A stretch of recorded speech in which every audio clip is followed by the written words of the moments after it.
Oke, yang mau baca, siapa yang mau baca silakan.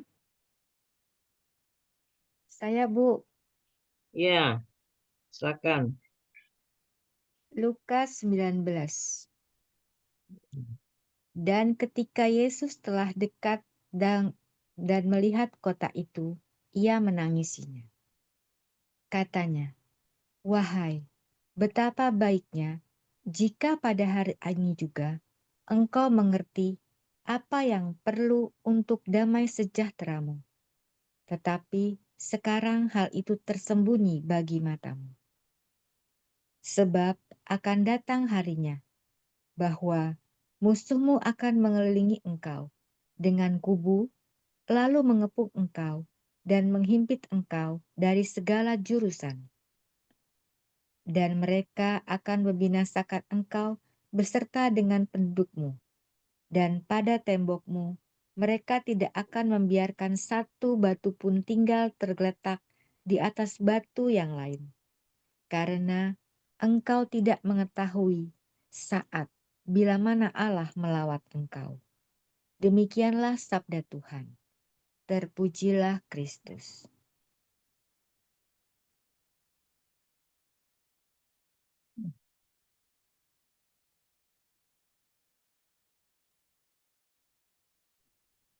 Pero,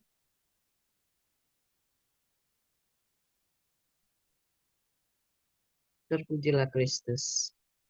Oke. Oke, terima kasih Hani ya.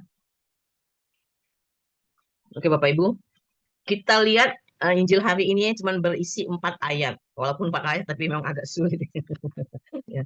Nah, di sini dalam bacaan ini, yang ayat 41 itu dikatakan, dan ketika Yesus telah dekat dan melihat kota itu, ia menangisinya. Ini maksudnya kota Yerusalem ya. Nah, Yerusalem itu kalau dalam bahasa Ibrani disebut Yerusalem. Yerusalem. Jadi itu adalah sebuah nama yang indah. Artinya apa? Kota damai sejahtera. Ini ya. Nah, di sini di ayat 41 itu dikatakan dan ketika Yesus telah dekat dan melihat kota itu, ia menangisinya. Jadi Yesus menangis kota Yerusalem, ya. Katanya yang ayat 42 itu. Katanya, wahai Yerusalem, alangkah baiknya andaikan hari ini juga engkau mengerti apa yang perlu untuk damai sejahteramu, tetapi sekarang hal itu tersembunyi bagi matamu. Ya, nah ini jadi Yerusalem ini nyata-nyata tidak menyerah, tidak mengerti. Ya, tegas Yesus. Apa yang tidak dimengertinya? Nah, apa yang perlu untuk damai sejahteranya? Jawab Yesus. Kata-kata Yesus ini perlu direnungkan. Kota Yerusalem, kota damai sejahtera. Yesus memang meyakininya demikian. Justru karena itulah Yesus menangis lalu berkata itu di ayat 42b ya, di situ dikatakan, sekarang hal itu tersembunyi bagi matamu. Dikatakan hal itu sembunyi bagi matamu. Jadi dikatakan tersembunyi, tetapi bukan dalam arti tidak dapat ditemukan untuk dilihat. Ada banyak hal ya di bumi ini yang tidak dapat dilihat oleh mata tertentu. Nah, perhatikanlah kata-kata Yesus ini. Bagi matamu sebab memang tidak mau dilihat. Nah, pada waktu menangis Yerusalem, Yerusalem pun Yesus tetap bicara seperlunya saja. Namun pada akhir tangisan Yesus ia berkata begini, sebab engkau, maksudnya Yerusalem, tidak mengetahui saat Allah melawat engkau. Itu yang ayat 44 itu ya, di situ dikatakan. Nah, sebab engkau tidak mengetahui saat Allah melawat engkau. Yang ayat 44 itu yang itu ya. Nah, inilah dosa Yerusalem tidak mengetahui saat Allah melawati atau tidak peduli akan Allah yang melawati. Ini orang-orang Yerusalem gini ya. Nah, terus di sini yang sangat tragis pada manusia ialah apa? Ketidakpeduliannya tentang Allah sesungguhnya dan tentang lawatan Allah yang sebenarnya. Kalau manusia tidak menjaga relasinya dengan Allah, malah menjauhi Allah dengan sadar dan memusuhi Allah, maka dengan sendirinya Allah menjadi baginya sesuatu yang tidak nyata. Ini ya. Makanya jadi kita harus melekat kepada Tuhan ya. Terus ini dikatakan lagi, maka pada waktu Yesus mulai berkarya, pimpinan Yahudi saat pun tidak menduga bahwa Allah telah mengunjungi mereka dalam diri Yesus, dan dalam diri Yesus itulah ada damai sejahtera dan keselamatan yang sejati. Jadi tempat Allah selalu diisi manusia dengan berbagai berhala-hala yang untuk mereka yang menjauh dari Yesus ya. Eh, itu yang tadi ayat 24 dari atas ada batu apa nama itu, tembokmu akan dirobohkan dan tiada satu batu pun akan dibiarkan terletak di atas batu yang lain. Ya. Kita harus mengandalkan Yesus ya. Nah, terus katakannya, maka pada waktu Yesus mulai berkarya, tadi saya sudah ulang lagi, pimpinan Yahudi saat pun tidak menduga bahwa Allah telah mengunjungi mereka dalam diri Yesus. Dan dalam diri Yesus itulah ada damai sejahtera dan keselamatan yang sejati. Nah, terus katakan lagi di sini, sebab akan datang harinya musuhmu mengelilingi engkau, yang ayat 43, dengan kubu lalu mengepung dan menghimpit engkau dari segala jurusan. Jadi akan datang harinya ketika musuhmu akan mengelilingi engkau dengan kubu lalu mengepung engkau dan menghimpit engkau dari segala jurusan. Mereka akan dengan penduduk yang ada padamu, dan mereka tidak akan membiarkan satu batu pun tinggal terletak di atas batu yang lain, sabda Yesus. Nah, jadi negeri Yahudi dihapus dari peta bumi pada awal abad kedua Masehi dan tidak pernah tercantum lagi di situ hingga tahun 1947. Mengapa? Sebab Yerusalem, kota damai sejahtera, tidak mengerti apa yang perlu untuk damai sejahtera. Sebab Yerusalem sesungguhnya tidak pernah merindukan kedatangan Allah. Sebab Yerusalem menindas rakyat kecil. Nah, hal ini dapat terjadi pada setiap kota yang meniru Yerusalem masa dulu. Ya, terus, jadi di sini dikatakan, jadi kita jangan menolak Yesus ya. Kalau kita menolak Yesus, itu berarti kita tidak. Nah, tuh. Ini kan dikatakan lagi, makanya kota Yerusalem itu diruntuhkan oleh tentara Romawi dan beratus-ribu orang Yahudi dibunuh ini kan ini ya.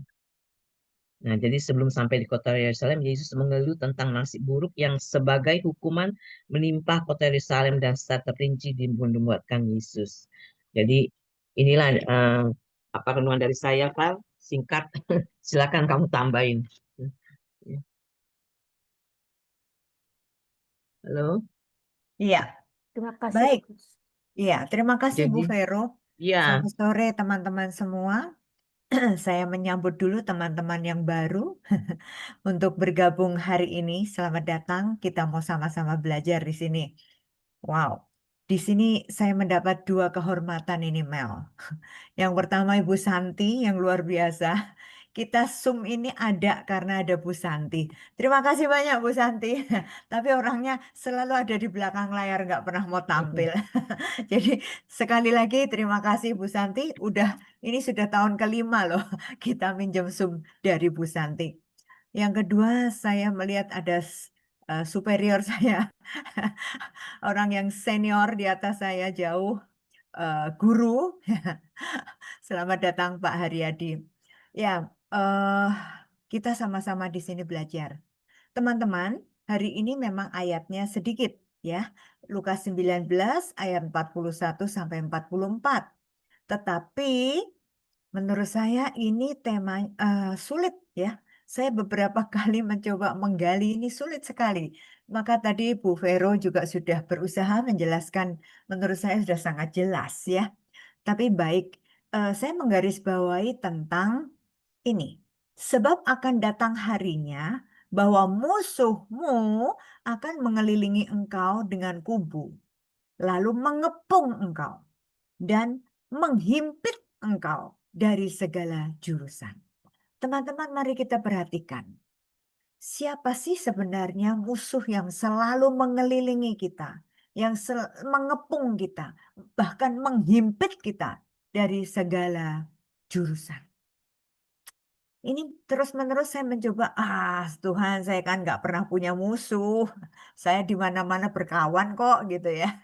Tapi ternyata sesudah saya mencoba menggali, saya mencoba merenungkan, wow, betul. Di mana-mana itu ada yang menghimpit kita, ada yang mengepung kita. Tadi Bu Vero sebenarnya kalau kita menyimak dengan baik, Bu Vero sudah mengatakan, siapa atau apa yang menyebabkan kita terhimpit? Ya, sebenarnya karena relasi kita dengan Tuhan yang tidak kuat. Ya, kita menduakan atau bahkan mentigakan, mensekiankan Yesus, ya kan? Mengutamakan hal-hal yang lain, bahkan kita seringkali tanpa kita sadari mengutamakan yang justru akan menjauhkan atau merusak hubungan kita dengan Tuhan. Nah, itulah musuh kita. Bisa dari pikiran kita sendiri, ya kan? Yang menghalangi relasi kita dengan Tuhan. Contoh yang paling gampang.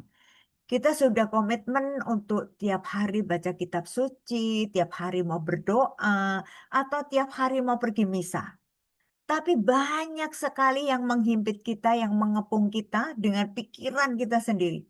Aduh, Varia, hari ini dingin, hujan dari malam sampai pagi. Iya deh Tuhan, saya nggak jadi ke misa ya Tuhan ya. Ambil selimut lagi, wah tidur lagi nyaman ya kan.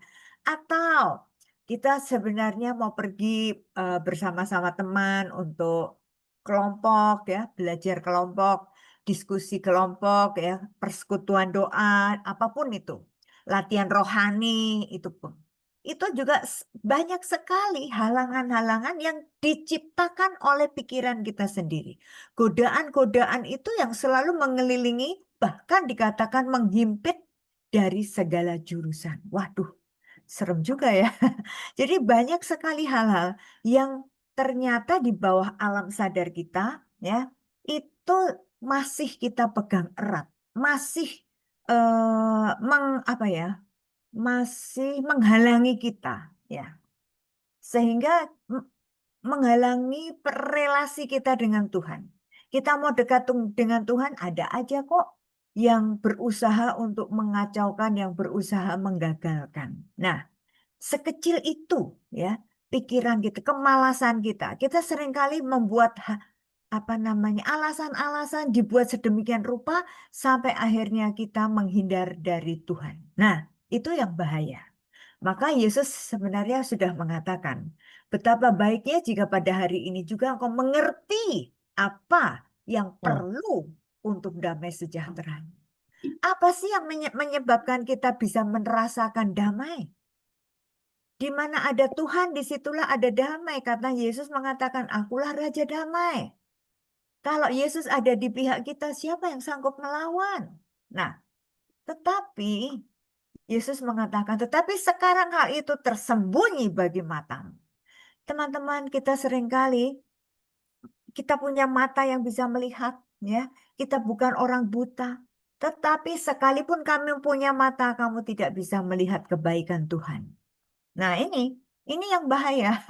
Itu termasuk juga mata, telinga kita, segala macam indera tubuh kita ini juga bisa menjadi musuh yang selalu mengepung kita, yang selalu menghimpit kita, yang mempengaruhi kita sehingga kita tidak lagi bisa melihat bagaimana atau tidak bisa lagi melihat dan merasakan kehadiran Tuhan.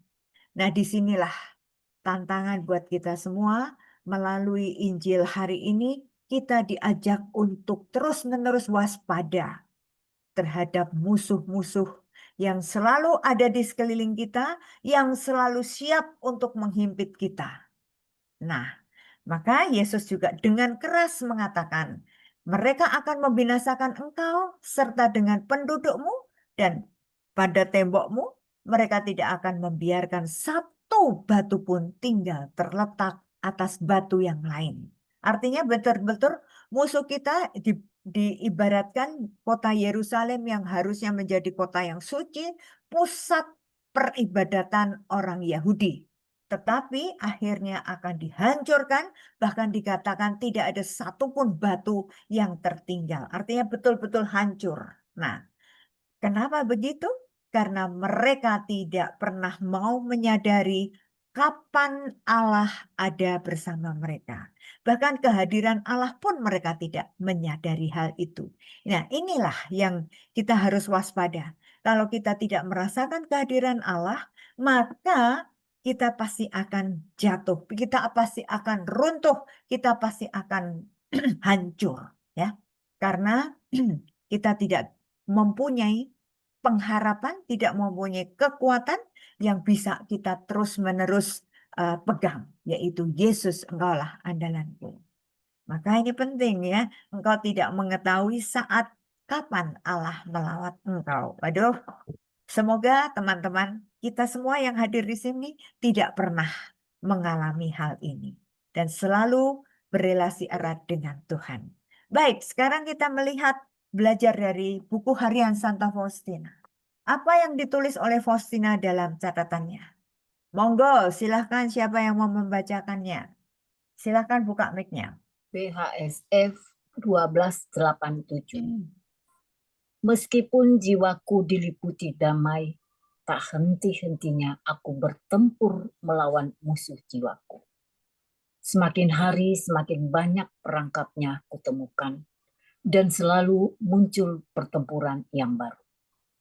Di sela-sela pertempuran, saat terjadi gencatan senjata, aku melatih diri dan terus berjaga.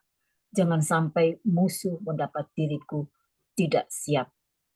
Dan apabila aku melihat keganasannya semakin beringas, aku tetap tinggal di dalam benteng, yakni hati Yesus yang Maha Kudus. Baik, terima kasih Bu Ana. Mari teman-teman kita simak bersama. Faustina mengalami hatinya damai, ya kan? Tetapi tak henti-hentinya Faustina terus-menerus melawan musuh jiwaku. Ya, ini di sini lebih diperjelas lagi. Musuh jiwaku. Jadi sebenarnya musuh itu bukan orang yang mau perang dengan kita, orang yang mau datang dengan membawa senjata, mau membunuh kita. Tetapi bertempur terus-menerus melawan musuh dalam jiwa kita. Ya, karena setiap manusia punya kehendak bebas. Kita seringkali juga bertentangan antara pikiran dan hati nurani kita, jiwa kita. Akal budi kita dan jiwa kita seringkali bentrok, seringkali bertentangan. Nah, Faustina menggambarkan di sini, sekalipun kita merasakan damai. Tadi saya sudah mengatakan, damai itu diciptakan kalau kita terus-menerus melekat erat pada pokoknya.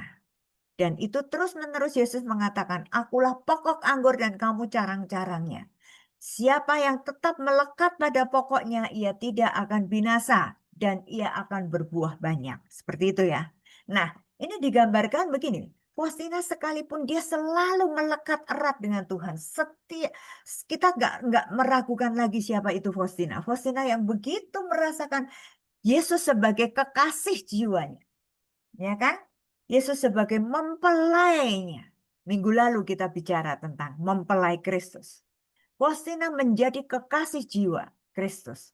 Sekalipun itu, ternyata kata Faustina, tetap aja tak henti-hentinya ada perlawanan, ada pertempuran dengan musuh di dalam jiwanya.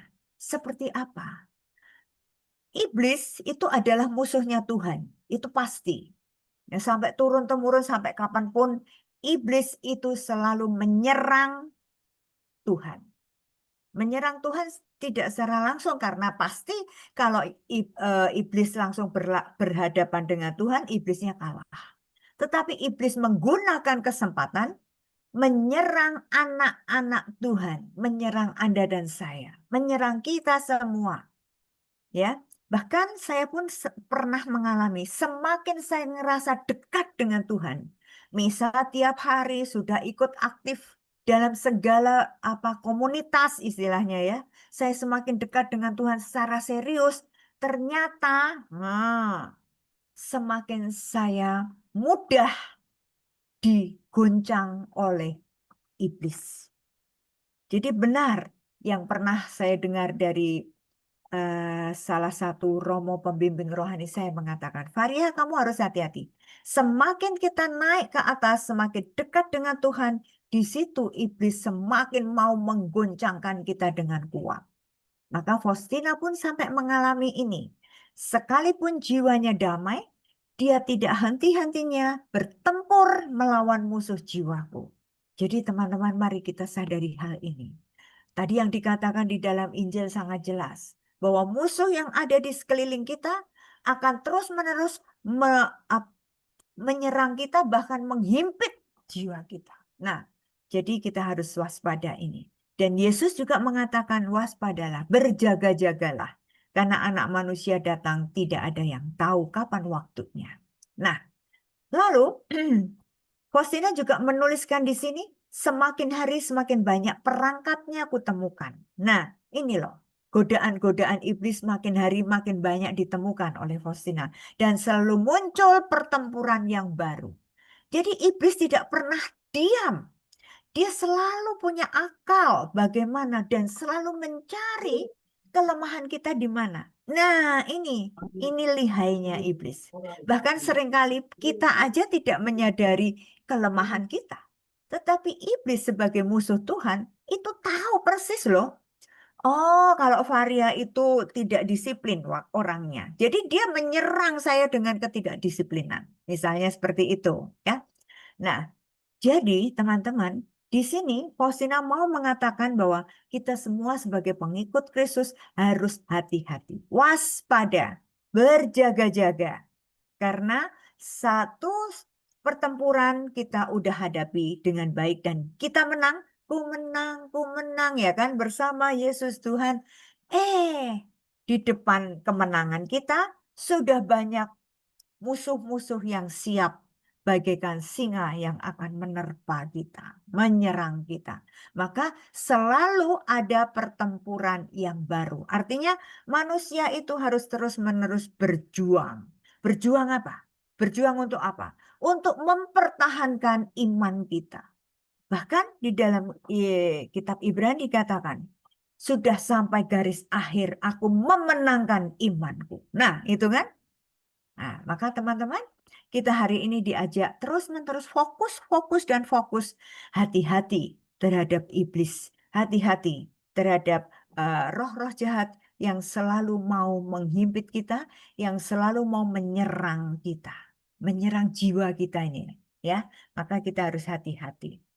Di sela-sela pertempuran itu, kata Faustina, saat terjadi gencatan senjata, aku melatih diri terus berjaga. Nah, ini penyangkalnya. Ini metode yang harus kita lakukan bagaimana kita bisa memenangkan pertempuran dengan si jahat itu. Nomor satu, kita harus melatih diri dan terus berjaga. Melatih, yang namanya latihan itu membutuhkan proses. Nggak ada pemain badminton bisa seperti Jojo, Jonathan Christie bisa menang, apalagi sudah peringkat dunia, nggak mungkin kalau tidak melalui yang namanya latihan. Dan latihan itu sangat amat berat. Ya. Kita masih tidur, Jojo jam 4 pagi sudah harus lari menjaga stamina tubuhnya. Nah, para atlet itu begitu luar biasanya harus berlatih. Harus terus-menerus melatih diri. Nah, sekarang kita sebagai murid-murid Yesus, apa yang harus kita latih? Nah, ya, PR ya, kita nanti catat sendiri, kita menemukan apa yang harus saya latih supaya saya bisa menjadi murid Yesus yang sungguh-sungguh tangguh. Murid Yesus yang sungguh-sungguh mampu mengikuti jejak Kristus. Itu caranya dengan latihan. Ya, latihan. Yang namanya latihan pasti ada juga kita mengalami kegagalan. Tapi nggak apa-apa. Ya, kita dulu dari sekolah, kita sudah dilatih dari sekolah, dari tingkat SD, SMP, SMA, ya kan? Universitas, itu pasti dikasih latihan.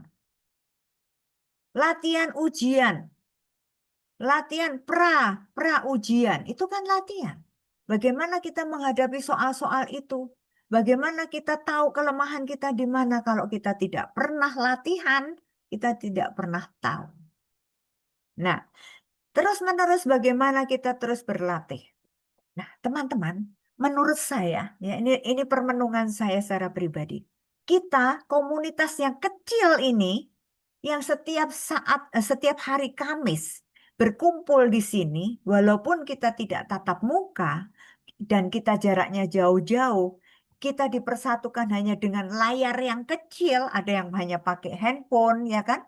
Ada yang pakai laptop lebih besar sedikit daripada handphone layarnya. Inilah tempat untuk kita saling melatih diri. Nah, latihan. Kita melatih diri dengan satu kedisiplinan waktu.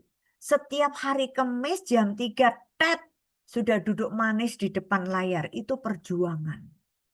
Ya. Dan ini sebenarnya berat loh. Saya pernah diprotes oleh salah seorang peserta. Bu Varia, kenapa sih ngadainnya jam 3? Itu waktunya saya tidur, katanya. Saya bilang, lah silahkan monggo milih saja mau tidur atau mau ikut. Kan gitu ya, Bu Tris ya, Bu Tin ya.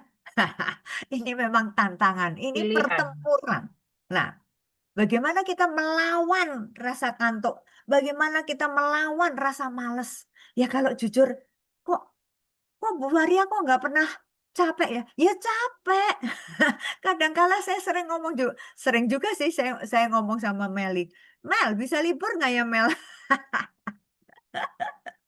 Bu, libur alasannya apa? Katanya. Karena kita harus komitmen. Nah, saya bersyukur bahwa kita semua ada di komunitas kecil ini. Kita itu punya media, ya, punya sarana untuk melatih diri dari hal yang kecil, dari waktu.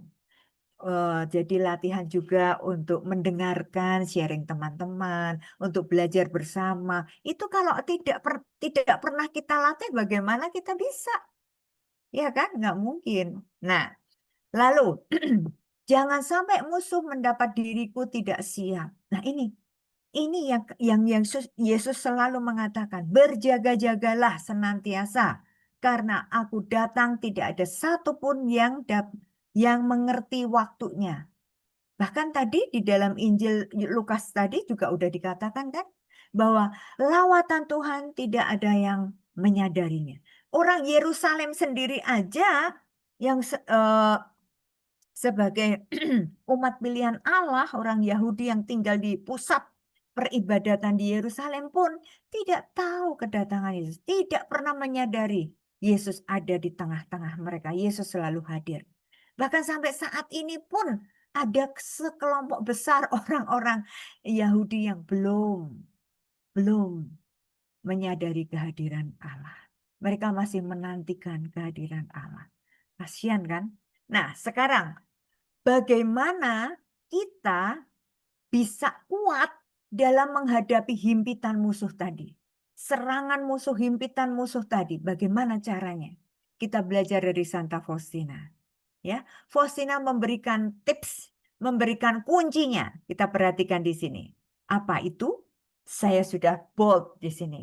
Aku tetap tinggal di dalam benteng, yakni hati Yesus yang Maha Kudus. Nah, ini teman-teman, ini kuncinya, kunci utama bagaimana kita bisa sukses dalam bertempur dengan para musuh yang senantiasa ingin menjatuhkan kita.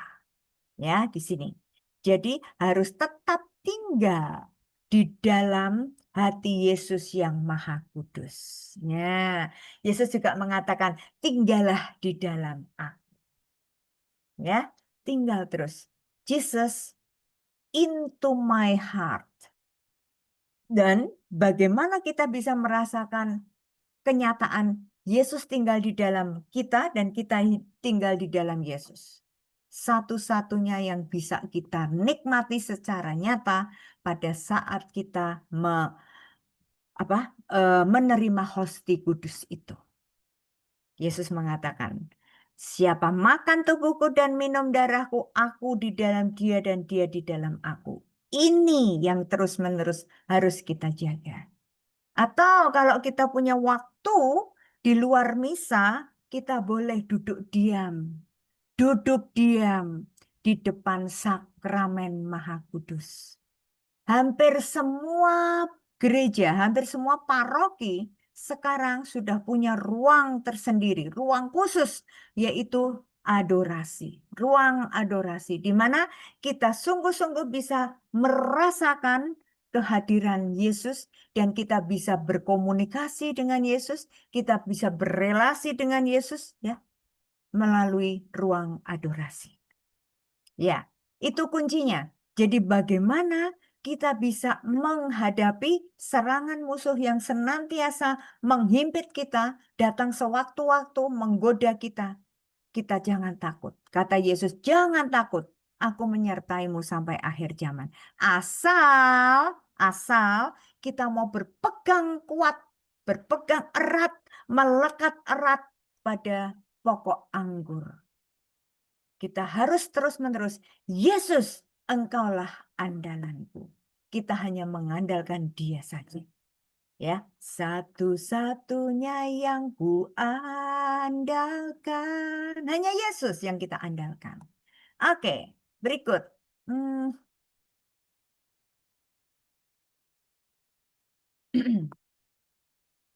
Ya, silahkan. Saya ya, Iya, silahkan Bu Lucy. DHSF 431. Aku mengikuti nasihat Bapak pengakuanku dan dalam perjumpaan pertamaku dengan Tuhan, aku tersungkur di kaki Yesus dan dengan hati yang remuk redam. Aku minta maaf segala sesuatu. Kemudian Yesus membangkitkan aku dari lantai dan mendudukkan aku di sampingnya. Ia membiarkan aku menyadarkan kepalaku pada dadanya, sehingga dengan lebih baik aku dapat memahami dan merasakan keinginan-keinginan hatinya yang teramat manis. Kemudian ia mengucapkan kata-kata ini kepadaku. Lanjut. Putriku, jangan takut akan sesuatu pun. Aku selalu menyertaimu. Semua musuhmu akan menyakiti engkau hanya sebatas yang aku izinkan untuk mereka lakukan. Engkau adalah tempat kediamanku dan tempat istirahat lestariku. Demi engkau aku akan menghentikan tangan yang siap menghukum. Demi engkau aku memberkati bumi. Wow, ya. Baik, terima kasih Bu Lucia. Nah, teman-teman, perhatikan di sini ya. Nah, ini oke, nanti teman-teman baca sendiri, tapi saya mau menyoroti hal ini. Kata-kata Yesus kepada Hosina, putriku, jangan takut akan sesuatu pun. Nah, ini di dalam Injil, Matius, Markus, Lukas, dan Yohanes, itu Yesus mengatakan jangan takut, jangan takut, jangan takut itu lebih dari 300 kali. Dan Yesus mengatakan, jangan takut akan sesuatu pun, karena aku selalu menyertaimu. Ini janjinya Yesus yang luar biasa. Yesus menyertai kita. Jadi sekalipun kita berhadapan dengan musuh-musuh yang mengerikan, sekalipun kita berhadapan dengan godaan-godaan, kita nggak usah takut karena Yesus selalu menyertai. Maka tadi kuncinya jelas, Yesus engkaulah andalanku. Itu resepnya. Bagaimana kita bisa menang terhadap musuh kalau kita mau bersatu dengan Yesus. Dan Yesus sendiri mengatakan apa? Kalau kamu ada di dalam aku, siapa yang dapat melawan aku? Gak ada. musuhnya klepek mati, nggak kuat karena Yesus berhadapan dengan Allah yang Maha Kuasa.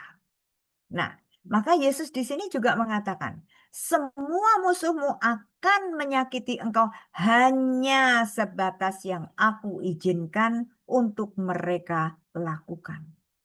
Teman-teman, kita ingat kisah dari Ayub, ya kan? Bagaimana Ayub itu menghadapi musuh yang tidak pernah habis. Diambil anaknya, diambil kekayaan duniawinya, ya semua binatangnya mati semua. Dan terakhir dirinya sendiri dikasih penyakit kulit sehingga tidak ada satupun orang yang mau dekat dengan dia. Istri anak-anaknya semua mati. Coba bayangkan. Tetapi kalau kita menyimak percakapan siapa Ayub dengan iblis yang senantiasa mau merebut imannya, Ayub mengatakan apa? Sekalipun aku menderita seperti ini, Allah tidak pernah meninggalkan aku. Dan itu persis. Yesus Allah sendiri mengatakan pada iblis, kamu boleh mencobai Ayub anakku. Ya, tetapi tidak boleh menyentuh imannya. Tidak boleh menyentuh roh kehidupannya karena itu milik Tuhan. Maka di sini Yesus mengatakan semua musuhmu akan menyakiti engkau hanya sebatas yang aku izinkan untuk mereka lakukan. Nah, di balik kalimat ini saya ingat Yesus mengatakan apa? Selain aku menyertaimu sampai akhir zaman, jangan takut akan segala sesuatu karena hidupmu ada di tanganku. Wah, keren banget. Ya kan? Nah, kita simak juga ini di sini. Yesus mengatakan pada Faustina, engkau adalah tempat kediamanku dan tempat istirahat lestariku. Waduh, keren banget ya. Kapan ya? Saya setiap kali baca ini tuh saya Tuhan, kapan ya saya boleh mendengarkan kalimat ini untuk saya? Saya juga rindu loh Tuhan. Kalau Yesus mau mengatakan, Varia, kamu adalah tempat kediamanku dan tempat istirahat lestariku. Wah, keren banget pasti, ya kan? Saya yakin teman-teman semua yang di sini juga mengharapkan kata-kata Tuhan itu untuk kita masing-masing. Tetapi bagaimana supaya kita ini terus-menerus bisa menjadi tempat kediaman Tuhan? Bagaimana Yesus bisa betah tinggal di dalam hati kita? Tentunya hati kita harus bersih. Kalau hati kita bersih, pasti nyaman untuk tempat istirahat. Ya kan? Maka teman-teman, yuk kita saling mengingatkan, saling membersihkan diri kita, ya, hati kita terutama, membersihkan hati kita supaya Yesus sungguh-sungguh into my heart, masuk ke dalam hati kita dan stay, tinggal bersama kita selamanya. Itu janjinya Yesus. Ya, wow, keren ya. Baik, lanjut. Silahkan.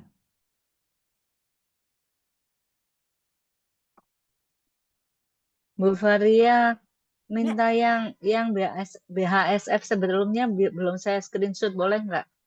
Pengen baca oh, oke. yang yang Ya, sebelum ini. ya ini. Ya, bukan yang satunya tadi. Hah? Nah, ya ini.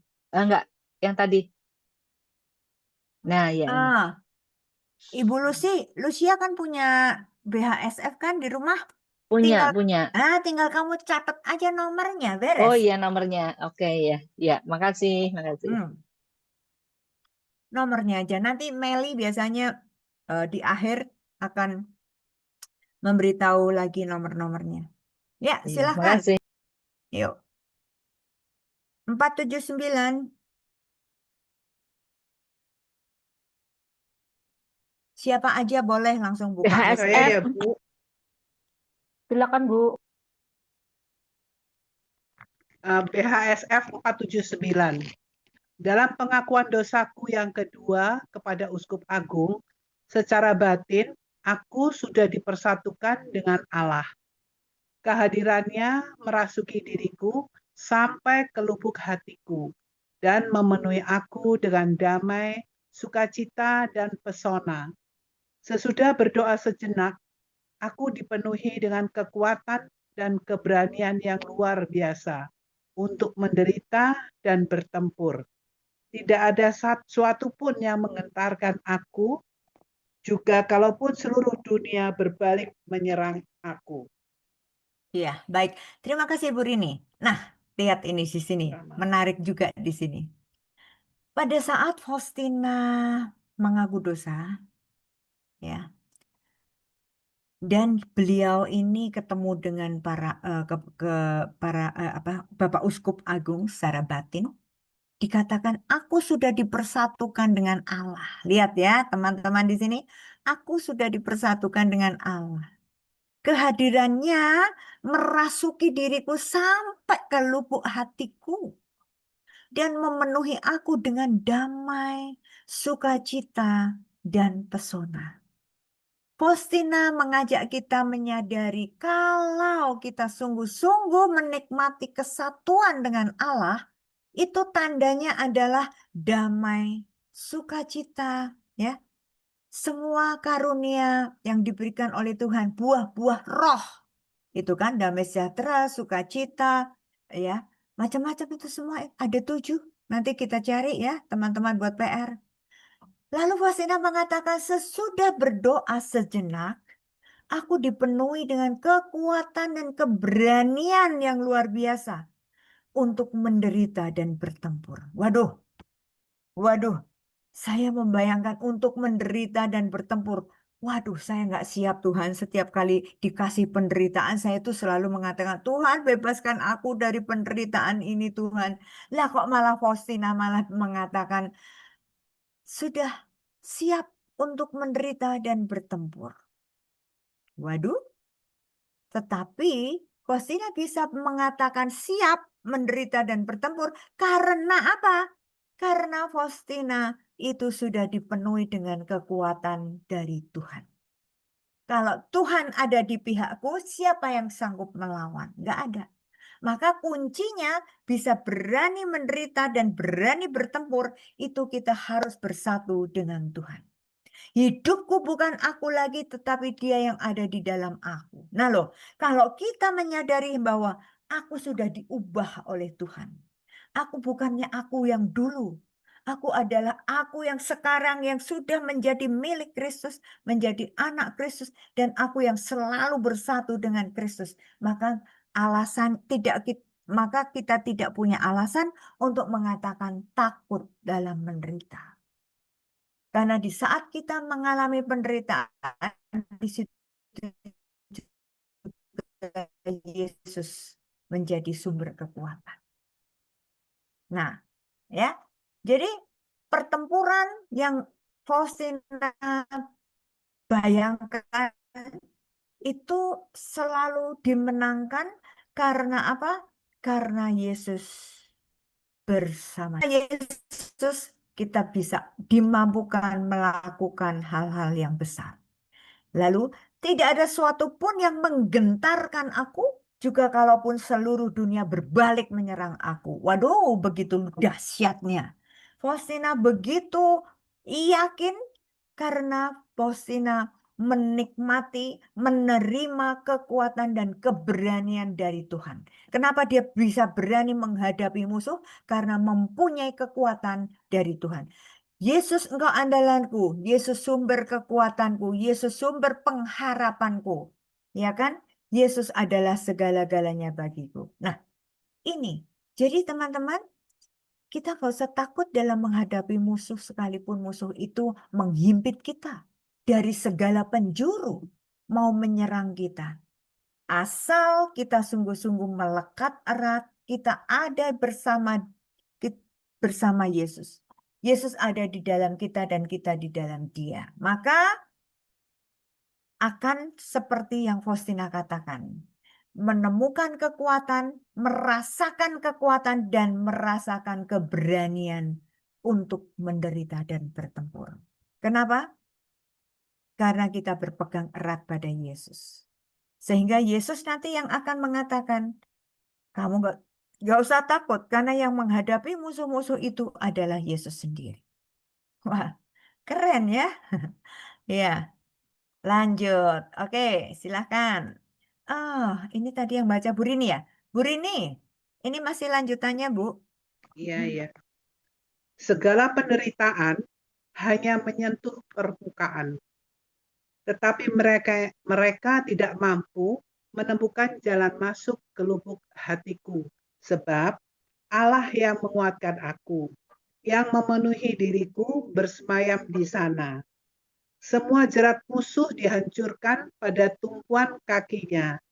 Dalam saat perpaduan ini, Allah menopang aku dengan kekuatannya. Kekuatannya tersalur kepadaku dan membuat aku mampu mengasihi Dia. Dengan kekuatannya sendiri, jiwa tidak pernah mencapai keadaan ini. Pada awal rahmat batin ini, aku dipenuhi dengan ketakutan, dan aku mulai menyerah kepadanya. Tetapi dengan amat cepat, Tuhan membuat aku sadar bahwa hal ini tidak berkenan di hatinya. Dan dia sendiri yang membuat ketakutanku mereda. Ya, terima kasih Bu Rini. Ini, Sama-sama. iya, kita lihat teman-teman, Faustina juga mengalami hal-hal yang kita alami, sangat manusiawi sekali. Ya, dikatakan bahwa hal ini sangat tidak berkenan kepada Tuhan. Apa yang menjadi tidak berkenan? Karena ketakutan. Ya, ketakutan. Padahal Yesus mengatakan jangan takut. Nah, apa yang dialami oleh Faustina? Segala penderitaan hanya menyentuh permukaan. Kan Yesus tadi bilang, segala kesulitan, segala halangan itu hanya seturut dengan penderitaan yang diberikan oleh Tuhan, yang diizinkan oleh Tuhan, itu hanya sebatas yang Tuhan izinkan. Ya, jadi kita nggak usah takut. Allah turut bekerja dalam segala sesuatu, bukan? Nah, maka Allah yang menguatkan aku, yang memenuhi diriku, bersemayam di dalam Faustina, di dalam hati kita masing-masing. Semua jerat musuh yang dihancurkan pada tumpuan kakinya. Nah, ini yang tadi kuncinya adalah kalau kita sungguh mau bersatu erat dengan Yesus, hidupku bukan aku lagi tetapi Yesus yang ada di dalam aku, maka bukan lagi kita yang menghadapi musuh-musuh yang ganas tadi. Pertempuran yang ganas itu bukan lagi dengan kekuatan kita sendiri. Tetapi di sini dikatakan semua jerat musuh dihancurkan pada tumpuan kaki Yesus. Ini menunjukkan bahwa kekuatan Yesus, Allah yang Maha Kuasa, ya, itu yang diberikan kepada kita untuk bagaimana kita kuat menghadapi musuh. Nah, jadi simak di sini, Faustina mengatakan apa? Allah menopang aku dengan kekuatannya. Kalau kita sungguh bersatu dengan Yesus, di dalam Mazmur juga dikatakan bahwa sekalipun aku tergeletak, tetapi tangan Tuhan senantiasa menopang aku. Ya kan? Jadi kita nggak akan dibiarkan sampai sekarat sekalipun. Tetapi Allah, Yesus dengan tangan yang kuat senantiasa menjaga kita, menopang kita. Nggak mungkin kita hancur. Nah, lalu di sini dikatakan, kekuatannya tersalur padaku dan membuat aku mampu mengasihi dia. Teman-teman perhatikan di sini ya. Saya lupa nggak di bold merah. Kekuatan Allah yang diberikan kepada kita, itulah yang memampukan kita untuk kita mengasihi dia. Tanpa kekuatan dari Tuhan kita tidak bisa mengasihi dia. Mulut kita mengatakan, Yesus I love you full. Itu hanya mulutnya. Tapi kita tidak punya kekuatan kalau bukan dari Tuhan. Bagaimana kita mewujudkan kita mencintai Tuhan. Karena yang namanya mencintai itu konsekuensinya adalah harus menanggung penderitaan. Harus menanggung pengorbanan. Cinta tanpa pengorbanan itu selalu saya katakan gombal. Rayuan gombal. Kalau mengatakan cinta tapi tidak pernah mau berkorban. Nggak mungkin. Dan ini dibuktikan oleh Yesus. Yesus begitu mencintai kita, begitu besar kasih Allah kepada dunia ini, maka ia menurunkan Yesus putranya yang tunggal untuk menyelamatkan kita. Ya, tetapi cinta Allah itu diwujud nyatakan dengan sengsara Yesus sampai wafat di kayu salib. Nah, ini yang tadi saya mengatakan, cinta itu harus selalu satu paket dengan pengorbanan. Tanpa pengorbanan, kita tidak mampu untuk mencintai. Kita gagal mencintai kalau kita nggak berani mengorbankan segala-galanya. Nah, lalu di sini dikatakan, dengan kekuatannya sendiri jiwa tidak pernah mencapai keadaan ini. Lihat, kalau kita mengandalkan kekuatan kita sendiri, itu pasti kita tidak mampu untuk membalas cinta Tuhan. Jadi kita nggak boleh sombong. Kita nggak boleh sombong mengatakan, Tuhan aku sungguh mencintaimu dengan kekuatanku sendiri. Nggak bakal. Kita mencintai Tuhan aja diberi kekuatan dari Tuhan baru kita mampu. Maka jangan sombong. Jangan sekali-sekali mengatakan, oh ini loh aku. Nggak bisa. Kita ini apa sih? Hanya debulah aku. Ya kan?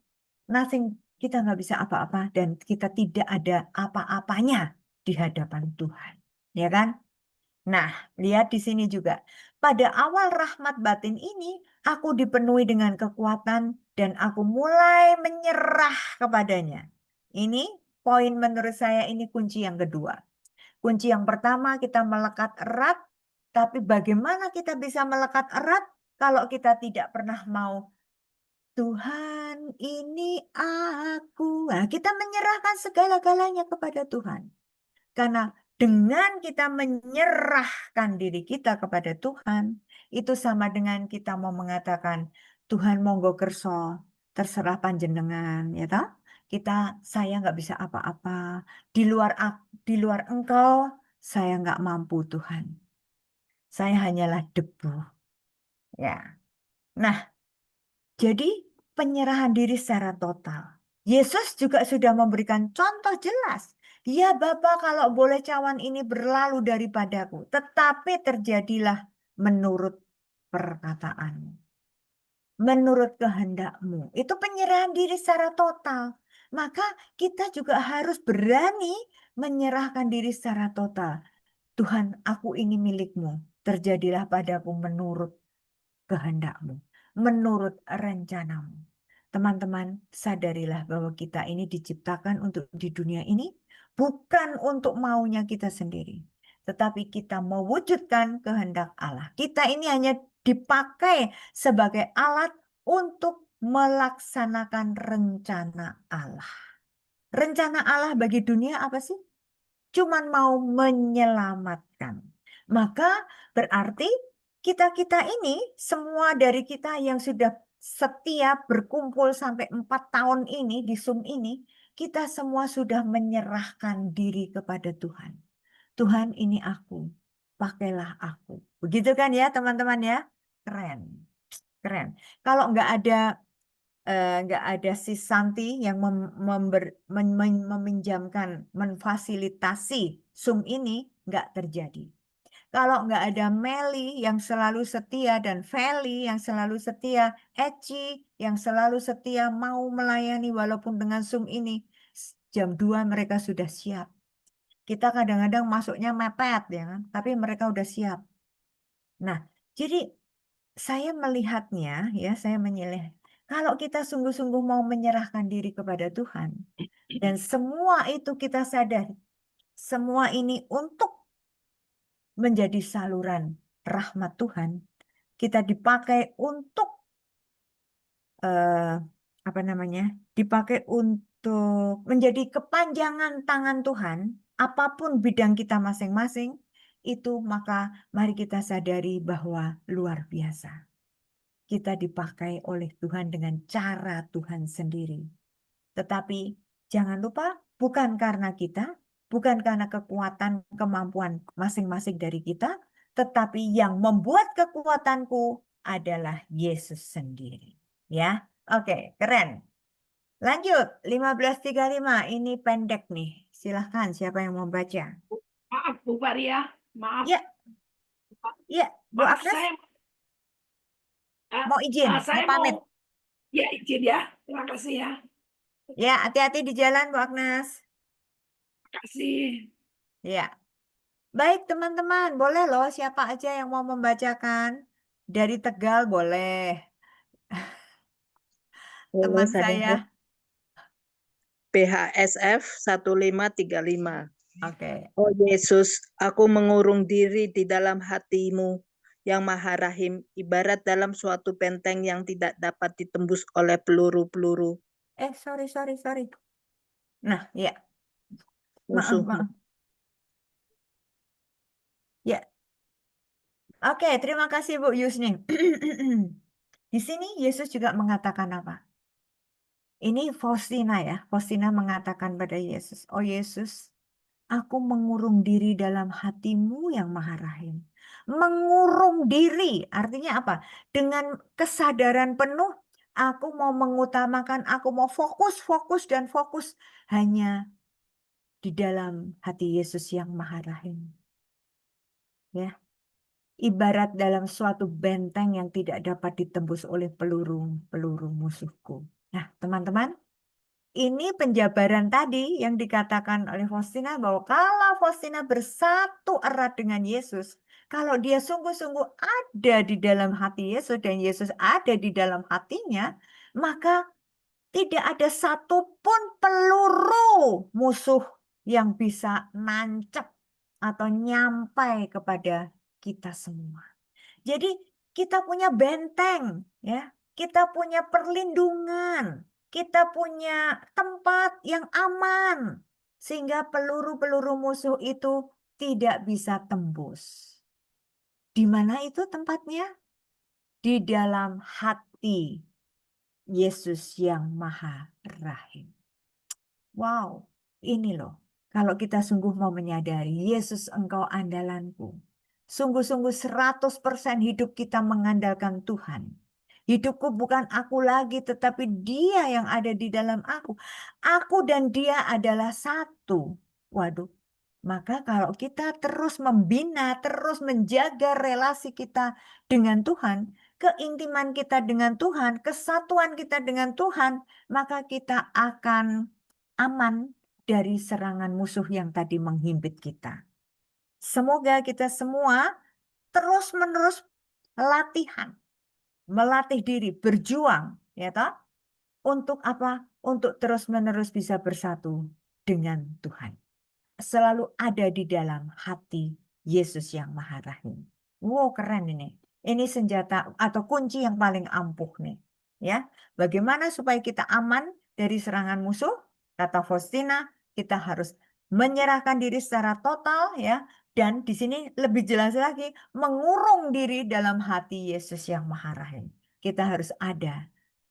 Kita harus berada terus-menerus di dalam hati Yesus yang Maha Rahim. Nah, oke, nomor terakhir. Monggo, silakan 1646. Boleh teman-teman? Oke, aku ya. Ya, silakan Obamor. Oke, BHSF 1646. Hari ini penderitaanku meningkat. Di samping itu, aku merasakan luka-luka pada tangan, kaki, dan lambungku. Aku menanggungnya dengan sabar. Aku merasakan keganasan musuh, jiwa-jiwa, tetapi ia tidak menyentuh aku. Iya, baik. Nah. Terima kasih Opamor. Ya, teman-teman di sini lihat. Faustina mengalami penderitaan yang dari hari ke hari semakin berat. Ya, lihat. Tadi kan saya sudah mengatakan, kalau mau dekat dengan Yesus, waduh, itu semakin hari kita semakin diserang oleh musuh Yesus, yaitu iblis. Kata Faustina, hari ini penderitaanku meningkat. Di samping itu aku merasakan luka-luka pada tangan, kaki, dan lambungku. Ini namanya apa? Mengalami apa? Apa? Stigmata. Mengalami seperti Yesus itu apa? Stigmata. Stigmata. Iya, terima kasih Bu Yusni. Stigmata. Dan ini orang-orang pilihan yang bisa merasakan stigmata itu ya. Dan Faustina mendapat rahmat itu. Lalu Faustina mengatakan apa? Aku menanggungnya dengan sabar. Jadi kita dapat lagi kunci kesuksesan kita. Yang ketiga adalah sabar. Menanggungnya dengan sabar. Kalau kita menderita, kita nggak usah panik.com, tetapi kita diajak untuk sabar.com, ya kan? Lalu lihat di sini. Aku, kata Faustina, merasakan keganasan musuh-musuh jiwa. Semakin banyak musuh-musuh yang menyerang dia. Tetapi ia tidak menyentuh aku. Persis kan dengan janjinya Yesus kan? Bahwa musuh tidak akan menyentuh kamu kalau tidak diizinkan oleh Allah. Jadi sebaliknya, oh berarti Allah ternyata mengizinkan ya untuk kita mendapat serangan musuh, untuk kita menderita. Nah ini pun saya juga mulai merefleksikan di saat-saat saya mengalami penderitaan. Tuhan, kenapa aku harus menderita? Bukankah aku sudah berbuat baik dan seterusnya dan seterusnya. Itu kan selalu yang kita ungkapkan. Tetapi ternyata Faustina mengatakan bahwa aku merasakan keganasan musuh jiwa-jiwa. Tetapi kalau Faustina tetap sabar, tidak terganggu dengan godaan-godaan itu, tetap selalu mengandalkan Yesus, tetap selalu bersatu dengan Yesus, maka semuanya itu akan berlalu dan dia akan dimenangkan. Ya kan? Seperti kita sejak kecil di lagu Bina Iman itu juga dikatakan apa? Bersama Yesus lakukan perkara besar, bersama Yesus tidak ada yang sukar. Jadi nggak ada alasan untuk kita mengatakan atau mutung, aduh Tuhan aku nggak kuat, Tuhan aku nggak sanggup, Tuhan aku sudah menyerah aja Tuhan. Nggak, Bu. Kita diajak untuk menyadari setiap kali kita sedang menghadapi, mengalami penderitaan, maka kunci utamanya jangan mengandalkan diri sendiri. Tetapi kita harus angkat tangan, biar Tuhan yang turun tangan. Tuhan, ini aku yang sedang menderita. Aku mau menyerahkan seluruh keberadaanku hanya ke dalam tangan-Mu. Dan seperti tadi pengalaman Faustina, sejak saat Faustina angkat tangan menyerahkan seluruh hidupnya, maka Yesus yang akan memenuhi diri kita dengan kekuatannya. Dan kekuatan Yesus itu tidak ada satupun yang mampu untuk melawannya. Bahkan musuh-musuhnya pun tergeletak, nggak mampu melawan kuasa dan kekuatan Tuhan. Jadi teman-teman, hari ini kita diajak merenungkan yang menurut saya luar biasa banget ya. Amazing banget buat saya karena saya baru menyadari penuh bahwa oh ternyata panggilan Yesus kepada kita semua. Sebagai murid-murid Yesus, kita dipanggil dengan syarat. Pertama, apa? Sangkal diri. Bagaimana kita bisa menyangkal diri kita kalau kita tidak pernah mau menyadari itu?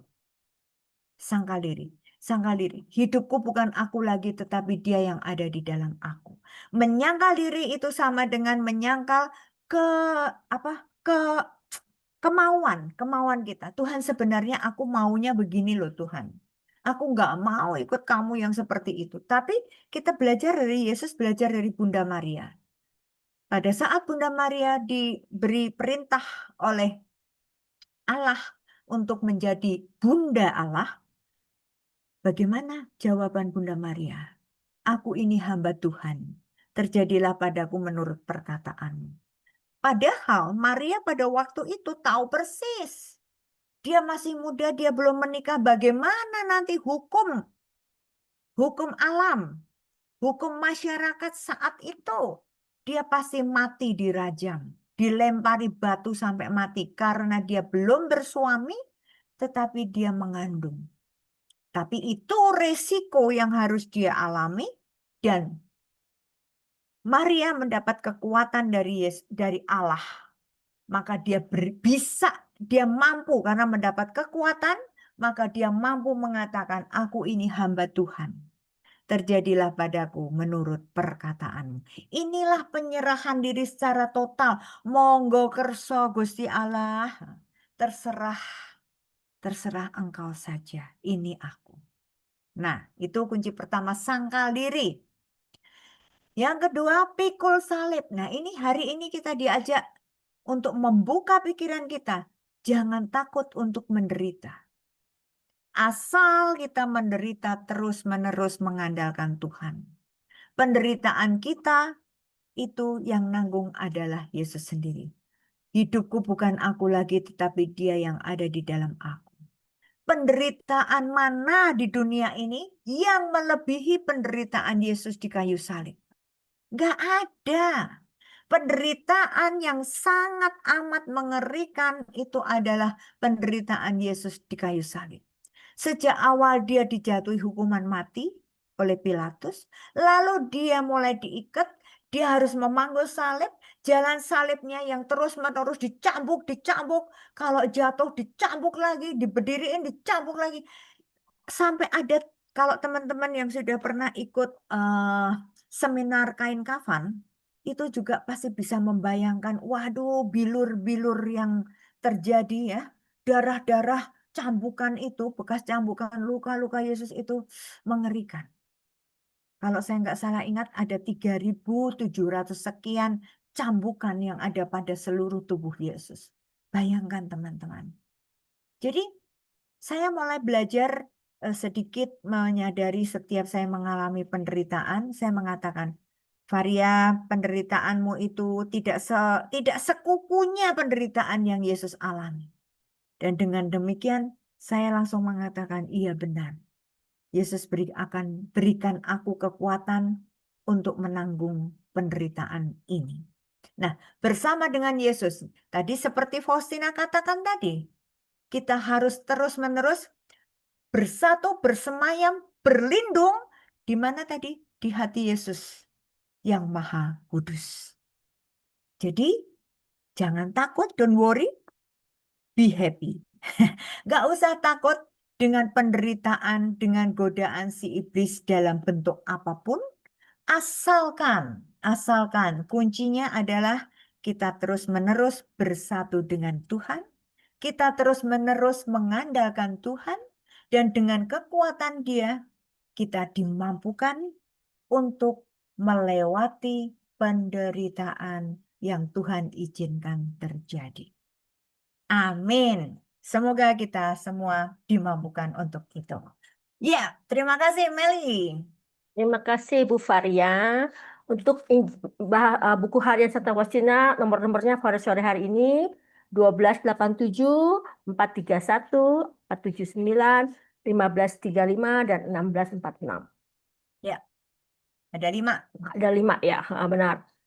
Kita diajak ya untuk melawan musuh-musuh kita sesuai dengan tema hari ini adalah bertempur dengan musuh. Dan kita harus melatih diri, untuk caranya dengan melatih diri, penyerahan diri secara total, menjaga keintiman dengan Tuhan, dan kita harus menanggung dengan sabar juga. Sebab kita percaya Yesus adalah andalan itu. Terima kasih Bu Varia untuk pembelajarannya pada sore hari ini.